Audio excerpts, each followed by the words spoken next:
سلام جیگر مامان. دختر من بهبهش خورد. مامان قرصاشم خورده. بعد رفته در حیاط خلوت باز کردیم، رفته اونور بازی کرده. نمیگه مامان پاهاش و سخوناش درد میکنه. حالا که دید من پتو انداختم رو پا، اومده اینجا کنار من نشسته دورت بگردم. عزیز دلم، نفسم یک دقیقه مامانشو تنها نمیذاره. یک دقیقه هر جا میرم میاد. خوابم باشه میاد اون بالا میشینه رو ماشین ظرفشویی.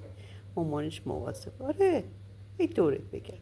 قربون اون چشات بشم مادر عزیز دل. جینوس جینوس جینوس، مونس منی تو. آره، این باعث شد بیشتر مریضی من خوب بشه. دورت بگردم، دورت بگردم. میاد کنار من شب میخوابه، صبح میاد نازش کنم.